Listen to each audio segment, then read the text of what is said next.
사랑하는 우리 유신가도 여러분, 행복하세요? 예. 2019년 우리 교회는 행복한 교회, 행복한 성도라고 하는 큰 명제 아래 저와 여러분 모두가 행복하기를 꿈꾸면서 하루하루를 지내고 있습니다. 여러분 어때요? 여러분 하루하루 정말 행복하십니까?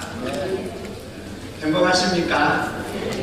저는 여기 계신 분 한 분 한 분이 정말 행복하기를 바라면서 열심히 기도합니다. 그래서 여러분에게 축복합니다. 여러분들은 행복한 분들인 줄 믿습니다. 우리 함께 유신가족 행복선언문을 크게 한번 선포해 볼까요?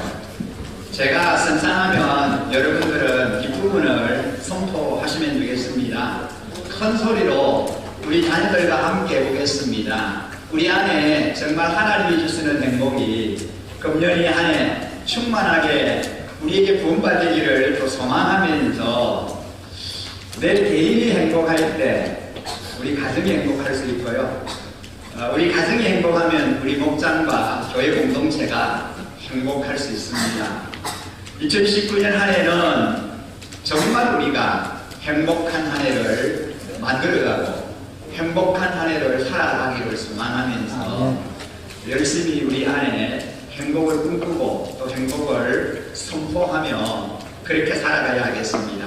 크게 한번 우리가 선포하겠습니다. 나는 행복한 사람입니다. 우리는 행복한 가족입니다. 우리는 행복한 교회입니다. 당신도 행복하세요. 내 옆에 계시는 분들, 우리 지사님들과 또 목자 목녀님들, 아빠 엄마에게 이제 행복하세요, 행복하세요 하고 좀 그렇게 좀 축하했으면 좋겠습니다.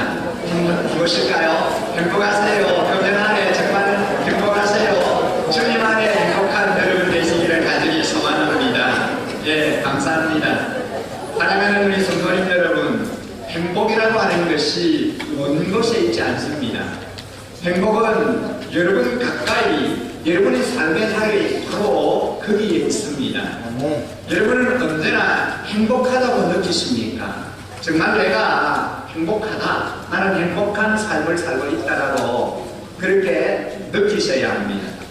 여러분, 사람들이 가장 행복을 느끼는 때는 바로 가치 있는 일을 위해서 열심히 봉사할 때 그때 행복을 느끼게 됩니다. 얼마나 오래 사느냐, 얼마나 많은 것을 소유하느냐, 얼마나 많은 사람들을 지배할 수 있느냐, 여기에 우리 인생의 의미와 가치가 있지 않습니다.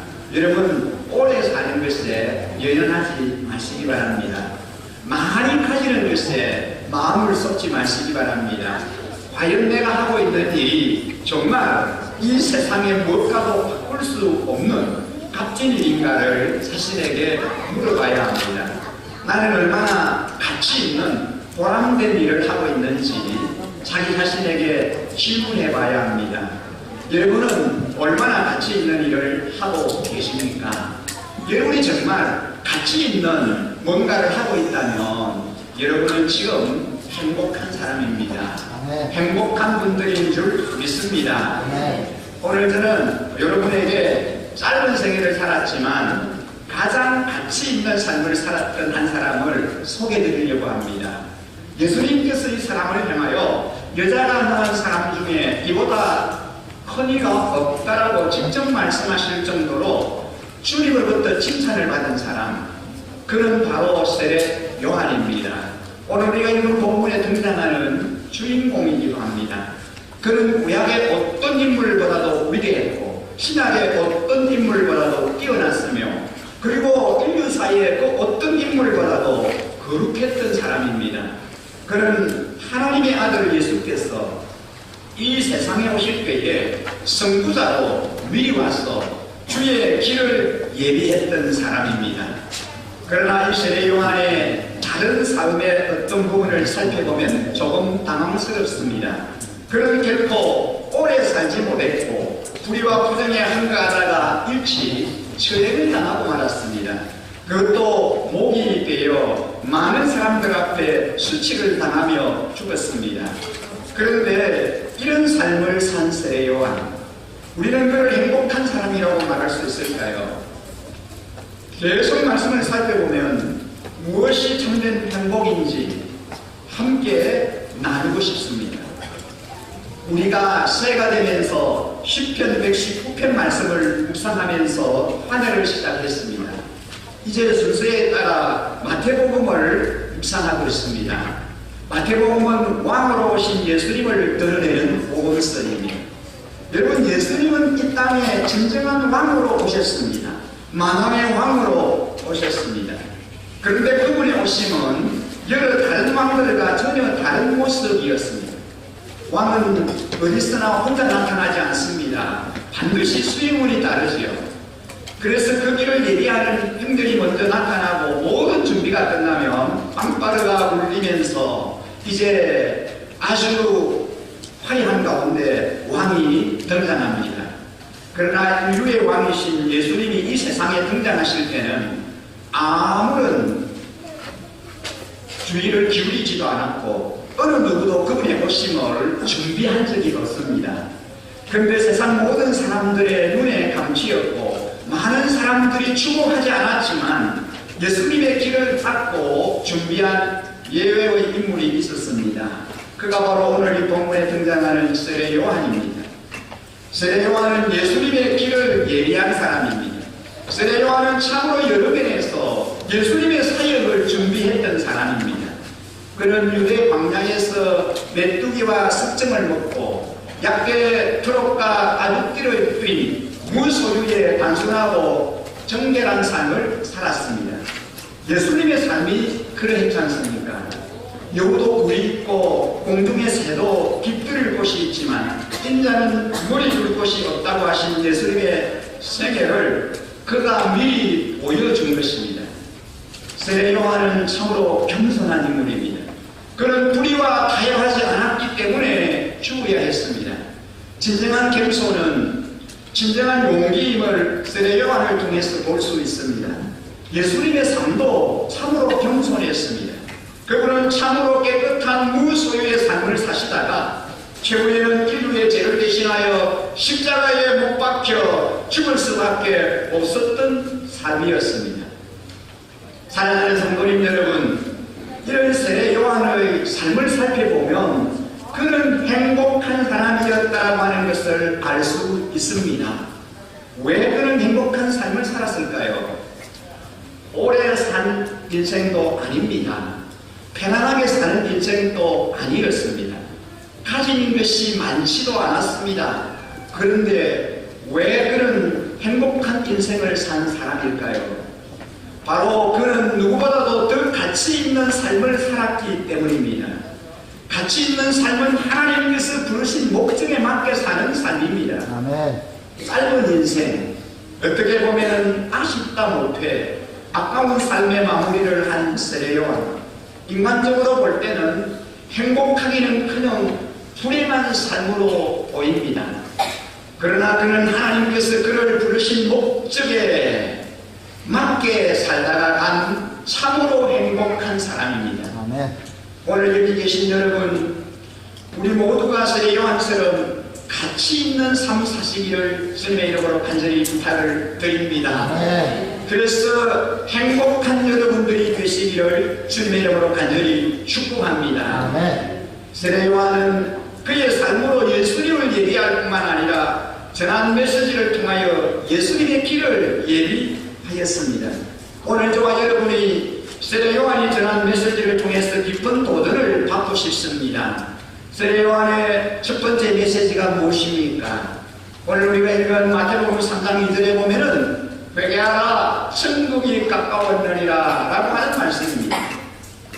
요한은 자기에게 세례를 받으러 나가는 무리에게 말하였습니다.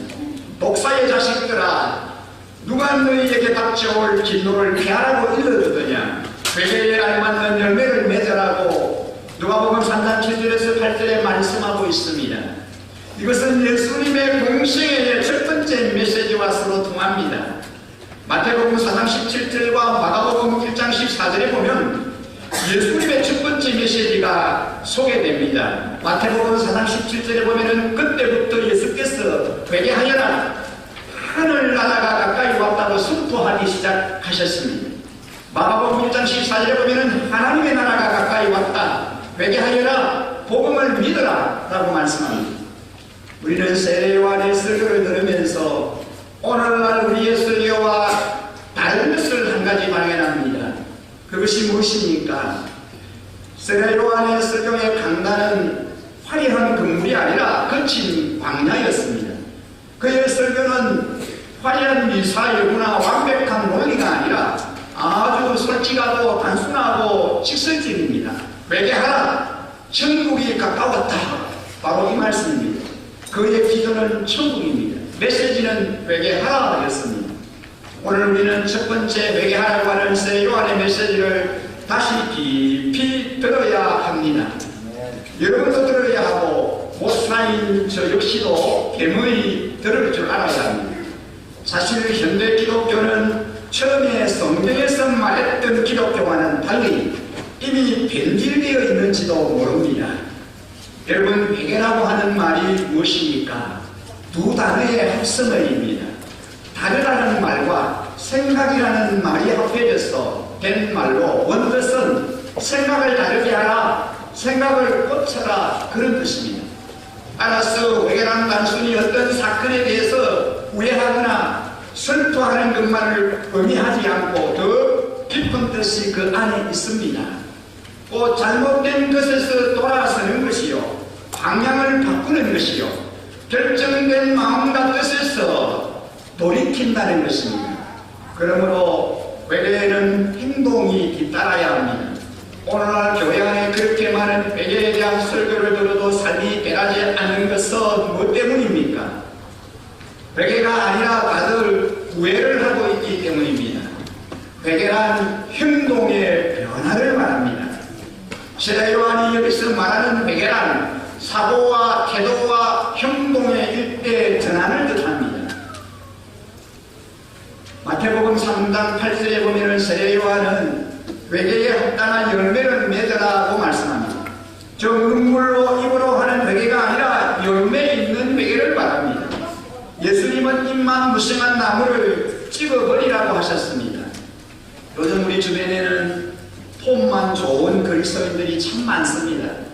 예수를 잘 믿는 것 같이 생긴 사람들이 많습니다. 그런데 문제는 회개에 합당한 열매가 있느냐입니다. 변화되지 않는 그리스도인, 열매가 없는 그리스도인은 풀에 타다 남은 숫동강처럼 아주 불쌍하고 보기가 흉합니다. 세상에서 제일 불쌍한 사람은 예수 안 믿는 사람이기보다는 예수를 믿다가 그만둔 사람, 회개하면서도 열매가 없는 사람입니다. 그저 교회 왔다 갔다 하고 찬송가 높이 부르고 마치 그것이 다 인양 아니지만 그 생활을 보면은 회개의 열매가 없습니다. 회개란 열매입니다. 회개란 성경 전체의 중심 메시지입니다. 예수님께서도 회개하라 천국이 가까웠다고, 회개하고 복음을 믿으라고 말씀하셨습니다. 사도 바울도 사도행전 26장 20절에서 회개를 다음과 같이 정확하게 요약했습니다. 회개하고 하나님께로 돌아와서 회개에 합당한 일을 하라고 전하였습니다. 여러분 그렇습니다. 눈물 안 흘려도 좋습니다. 폼 안 잡아도 좋습니다. 열매만 있으면 됩니다. 변화만 받으면 됩니다. 이것이 더 중요합니다. 교회의 영적 대부흥은 진정한 회개로부터 시작됩니다. 여러분 교회당이 아름답다고 해서 부흥하지 않습니다. 사람들이 많이 모인다고 해서 부흥하지 않습니다. 한 사람 한 사람이 정말로 회개하고 회개에 합당한 열매가 가정과 사회, 직장과 교회에서 나타날 때 이것이 영적 대부흥인 줄 믿습니다. 진정한 회개가 우리 안에 일어나야 부흥입니다. 싫은 소리를 들을 줄 알아야 합니다. 회개가 좋을 것이 무엇이 있겠습니까? 여러분 회개하라고 외칠 때 기분이 좋습니까? 자존심 상하는 것이고 자기를 깨트려야 하고 자기의 살던 삶의 방식을 바꿔야 하는데 기분 좋을 리가 없습니다.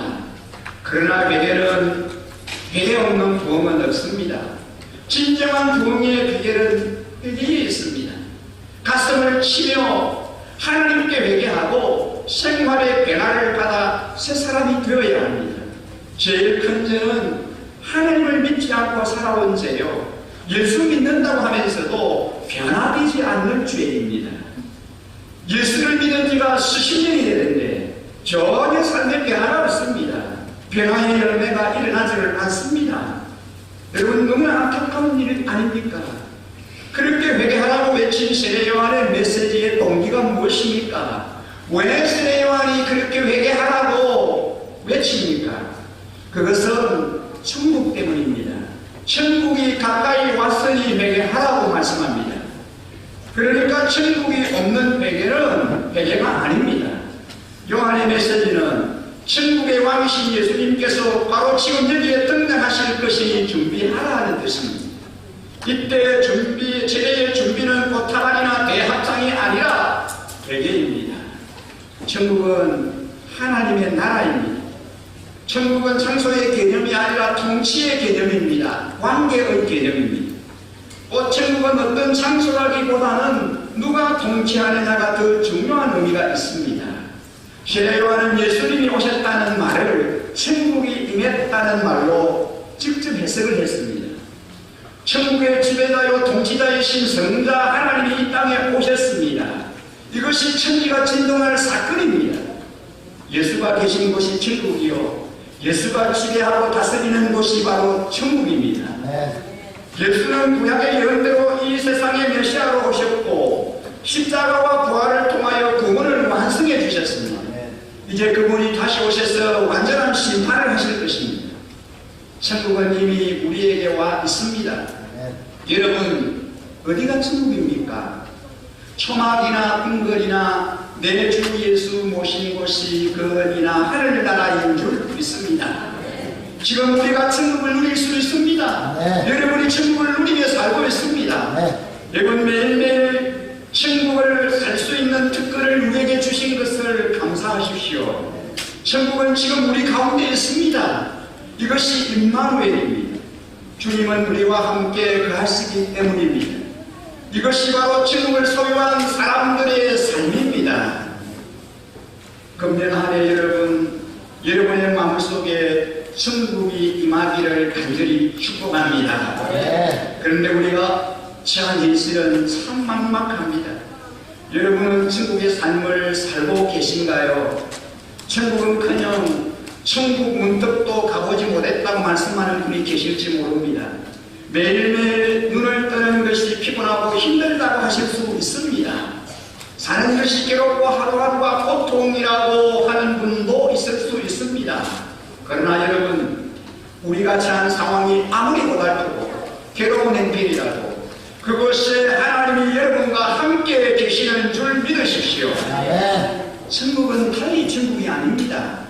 돌아보면 여전히 아픔이 있고 슬픔이 있고 고통도 있지만 그곳에 이제 하나님이 우리와 함께 하시면 그것이 천국인 줄 믿습니다. 내가 어떤 행편에 어떤 상황에 있다라고 할지라도 그곳에 주님이 나와 함께 하시면 그곳이 바로 천국입니다. 하나님의 나라입니다. 여러분의 삶이 하나님과 동행하는 천국이기를 주님의 이름으로 축복합니다. 여러분의 가슴이 하나님이 다스리시는 천국이기를 소원합니다. 우리의 목장, 우리 교회 공동체가 하나님이 거하시는 천국이기를 축복합니다. 하나님께서 우리와 함께 하시는 천국의 삶을 누릴 때 우리는 행복한 성도, 행복한 가정, 행복한 교회가 될 수 있습니다. 세례 요한이 회개의 말씀을 선포한 후에 어떤 일이 일어났습니까? 회개하라, 천국이 가까웠느니라라고 담대히 회개를 선포했습니다. 그 이후에 어떤 일이 일어났습니까? 우리가 읽어보면 5절 6절을 보면 그때 예루살렘과 온 유대와 요단강 두 번 사람들이 다 요한에게로 나아가서 자기들의 죄를 자백하며 요단강에서 그에게 세례를 받았다 그랬습니다. 세례 요한 설교가 아주 큰 효과가 있었다는 말입니다. 세례 요한이 회개하라 천국에 가까웠느니라고 이상한 옷을 입고 설교를 했는데 그 설교를 듣고 많은 사람들이 죄를 회개하고 세례를 받았습니다. 주님의 품으로 돌아오는 역사가 일어났습니다. 세례 요한의 메시지를 다시 한번 살펴보십시다. 그는 단 한 가지만을 강조했습니다. 죄가 사라져야 합니다. 오직 제 삶을 받아야 합니다. 여러분 죄 가운데 있으면 안 됩니다. 여러분 죄 삶 받으십시오. 죄 문제의 인류의 핵심의 문제가 있습니다. 우리는 오늘날 이것을 마음을 가다듬어 새롭게 들어야 합니다. 영적 부흥이란 숫자가 불어난다는 뜻이 아닙니다. 죄를 회개하고 세례 받는 것을 의미합니다. 오늘날 교회가 해야 할 일이 무엇입니까? 많은 일을 해야 할 것입니다. 그러나 여러분 가장 우선적으로 해야 할 일은 바로 죄를 회개하고 세례 받는 일입니다. 이것이야말로 천지가 진동하는 사건이요 영혼이 거듭나고 마귀가 떠나가는 영적 대부흥입니다. 오늘 우리 신교회 안에 이런 기적이 일어나기를 간절히 축복합니다. 만약 우리들이 죄를 잡아가고 진정으로 회개한다면 저와 여러분의 삶에 놀라운 기적이 일어날 줄 믿습니다. 행복한 한 해를 살려면 반드시 회개해야 합니다. 회개에 합당한 열매가 없으면 행복할 수 없습니다. 우리 모두 회개에 합당한 열매를 맺으려면 기도의 자리에 나와 철저히 회개하고 부르짖어야 합니다. 가슴을 찢는 회개의 기도와 간절한 부르짖음이 없이는 행복을 누릴 수 없습니다. 우리 다 함께 주님이 그렇게 하셨던 것처럼 세례민행의 한적한 곳을 찾아 주님과의 친밀함의 시간을 가지십시다. 저녁 기도 시간에 주님과 단둘이 만나 깊은 사귐과 교제의 시간을 누리십시오. 세례 기도 시간뿐만 아니라 저녁 기도 시간에 많은 우리 성도님들이 기도의 자리에 나오시는 것을 보면서 참 뿌듯함을 느낍니다. 어떤 성도님은 중대한 결정을 앞두고 주님의 뜻을 찾기 위해서 작정 기도에 들어간 분도 있습니다. 하나님의 인도함을 얻기 위해서 아침 저녁으로 작정하여 기도 중입니다. 몇 개월째 입원 중인 우리 우성이를 위해서 저녁 특별 기도회를 시작하신 분들도 있습니다. 여러분 참으로 놀라운 일은 우성이가 깜짝 놀랄 정도로 좋아지고 있다는 사실입니다. 잘 치료 중에 있는 우성이가 눈을 뜨고 아빠, 엄마, 할아버지, 할머니를 다 알아봅니다. 그리고 이름을 부릅니다. 아빠, 엄마, 할아버지, 할머니하고 부릅니다. 지난 금요일 우리 몇 개 성도님들과 함께 우성이를 방문했는데 눈을 뜨면서 살며시 웃기도 하는 겁니다. 여러분 시간이 갈수록 정말 좋아지고 차도가 있습니다. 우성이를 위해서 기도하는 분들이 많이 계시므로 그 기도가 놀랍게 역사가 일어나고 기적을 만들어가는 줄 믿습니다. 여러분 쉬지 말고 계속해서 우성이를 위해서 의식이 회복되고 이제 내 손상 부분이 완전하게 치료되어서 일어나 걸을 수 있게 해달라고 모든 정상적인 삶을 살아가는 우리 우성이가 되게 해달라고 계속해서 기도를 부탁드립니다. 믿음의 기도는 병든 자를 구원하며 의인의 간구는 역사함이 많음이라고 역사님이 많음이라고 했습니다. 사도행전적인 기적과 표적과 능력 베푸심이 우리 교회 안에 우리의 삶의 현장에 현되어질 수 있기를 주님의 이름으로 간절히 축원합니다. 반드시 하나님께서 역사해 주실 것입니다.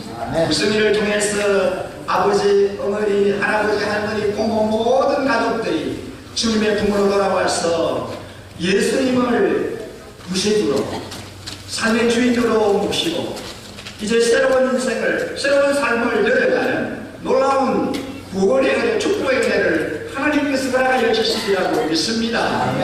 우리 지체 중에는 남자 성도님들은 저녁 기도 시간에 맞추어 직장 퇴근길에 교회에 등록 기도하고 갑니다. 8시, 9시 혹은 늦게 퇴근하시는 분은 밤 10시에 오셔서 기도하고 갑니다. 또 여성분들은 아이들과 남편의 저녁 챙기고 기도하기 위해서 기도의 자리에 나오시는 분들도 있습니다. 사랑하는 일신가도 여러분, 우리가 해결하기 위해서 기도의 자리에 자리에 나오셔야 될 줄 믿습니다. 네. 기적을 경험하기 위해서 기도의 자리에 나오셔야 될 줄 믿습니다. 네. 기도의 자리, 회개의 자리가 행복한 자리가 될 것입니다. 네. 저와 여러분이 마리아처럼 주님의 발 아래 눈물을 쉽시다. 송이 불보다도 덜고 오명한 여호와의 말씀을 주야로 묵상하십시오. 성경 읽고 운동을 전개하여 열심히 말씀을 읽고 있는데 아직 시작하지 못하신 분이 계신다면 힘을 얻어서 지금 당장 창세기 1장부터 시작하십시오. 구약 성경이 어려우신 분이 계신다면 마침 1월 큐티 본문이 마태복음인데 마태복음 1장부터 시작하십시오. 하나님의 말씀을 주야로 묵상하고 통독할 때 성령 하나님께서 우리의 마음속에 회개의 영을 부어주실 줄 믿습니다. 네. 하나님 앞에 회개하기 위해서 말씀을 부지런히 읽고 묵상해야 합니다. 신방중에 만난 우리 본사님 한 분은 금년 들어서 이제 성경 일독 운동을 전개했는데 열심히 참여해서 열왕기하를 읽고 있다고 합니다. 예전 같지 않아서 말씀을 읽고 돌아서면 다 잊어버리는데 그래도 열심히 말씀을 듣는다고 합니다. 우리 어린이들은 쉬운 성경으로 말씀을 부지런히 읽고 있습니다. 성경 말씀을 암송하는 어린이 청소년들이 있습니다. 우리 교회에서 자라는 어린 자녀들이 큐티하면서 성경 말씀 암송하는 일에 열심을 내고 있습니다. 여러분 얼마나 귀한 일입니까? 너무나 귀한 일입니다. 금년 안에 우리 모두 말씀을 통하여 회개의 열매를 맺으십시오. 아멘. 쉬지 말고 기도할 때 주의 영이 우리를 감동해 주실 줄 믿습니다. 아멘. 사랑하는 성도님 여러분, 회개라고 하는 말이 불편하고 낯선 시대를 살고 있습니다. 교회마저 사람들의 심기를 건드리지 않기 위해서 회개에 대해서 치부하는 경우가 많습니다. 처음처럼 주님 오실 때가 임박한 지금도 변함없는 광야의 소리, 즉 회개 요구가 더욱 절실해 보입니다. 저와 여러분이 하나님의 부르심에 합당한 삶, 하나님께서 이 땅에 보내신 분명한 목적을 이루며 살아가십시다. 다시 오실 예수님을 예비하는 예비자로 우리 자신을 하나님 앞에 거룩한 제물이 되기 위해서 깨끗한 모습으로 설 수 있도록 회개에 합당한 열매를 맺어 가십시다. 그래서 이 한 해 행복한 저와 여러분으로서의 첫 걸음을 힘차게 내딛기를 주님의 이름으로 간절히 축복합니다. 오늘 이 말씀을 듣고 주님을 영접하기 원하시는 분이나 다시 한번 재헌신하기를 원하시는 분, 목사님의 축복기도 받기를 원하시는 분은 오늘 예배 후에 세 가지 길로 오셔서 기도 받으시면 되겠습니다. 이 시간 주신 말씀을 기억하면서 우리가 함께 우리의 믿음의 고백으로 이 찬양을 주님 앞에 올려드리고 싶습니다. 모든 상황 속에서 주를 찬양할지라. 주는 너의 큰 상급 큰 도움이시라. 내 영혼이 확정되고 확정되어 싸우리. 믿음의 눈들어 주를 바라봅니다. 내 영혼이 확정되고 확정되어 싸우리. 믿음의 눈들어 주를 바라봅니다. 주님을 바라보시면서 믿음의 눈을 들어 주님을 바라보시면서 우리의 믿음의 고백으로 이 찬양을 주님 앞에 드리고 싶습니다.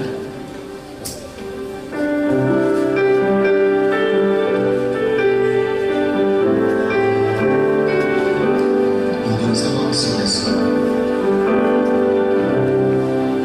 모든 상황 속에서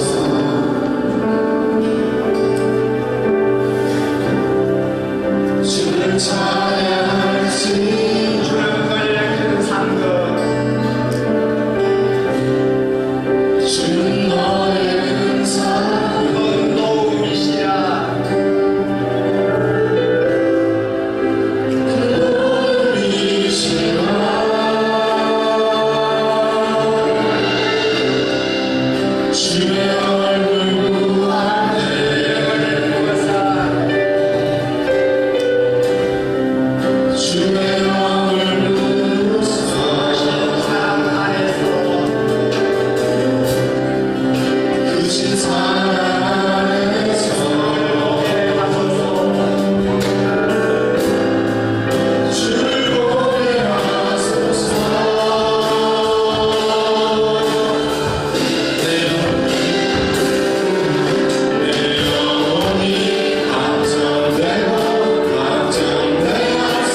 시작할 때 주의 일을 보낼 때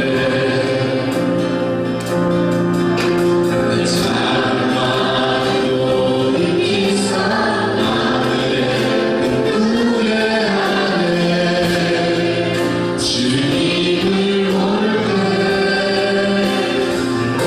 모든 시선을 주님께 드리고 살아계신 하나님 누릴 때 내 삶을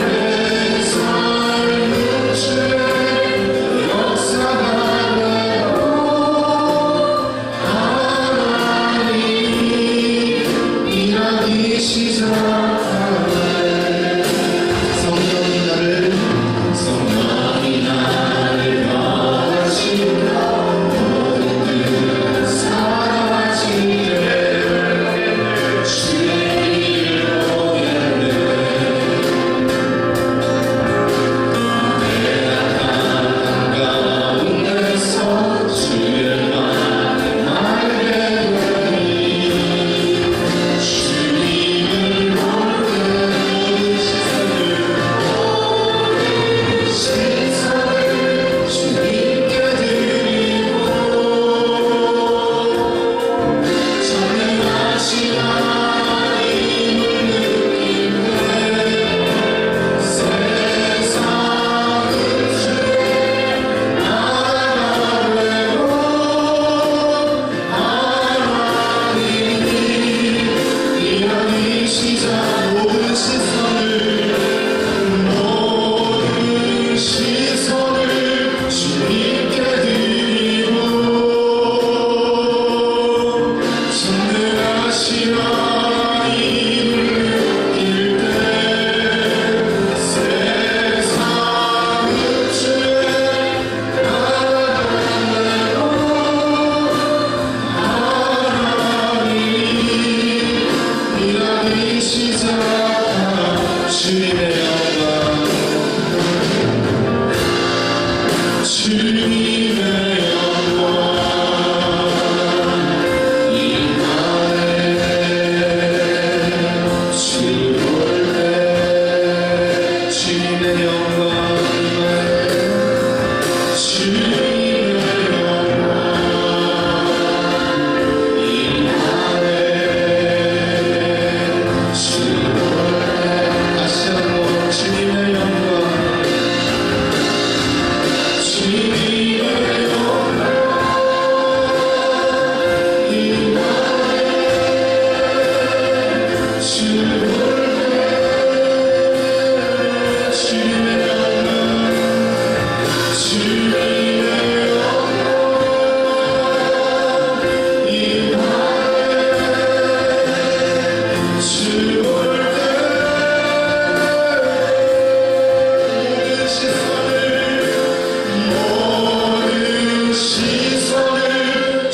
주님께 드리고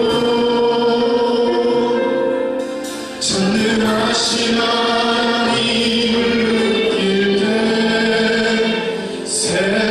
세상을 주의 나라가 되고 하나님이 일하기 시작하네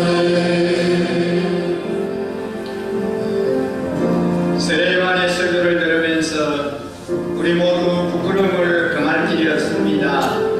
주님 저희들의 마음의 문을 열어 정직하게 하나님의 음성을 듣게 하여 주옵소서. 우리 가게의 심령 속에 외계의 영을 부어 주옵소서. 모든 시선을 주님께 드리고 살아계신 하나님을 느낄 때 내 삶은 주의 역사가 되고 하나님이 일하기 시작하십니다. 하나님이 내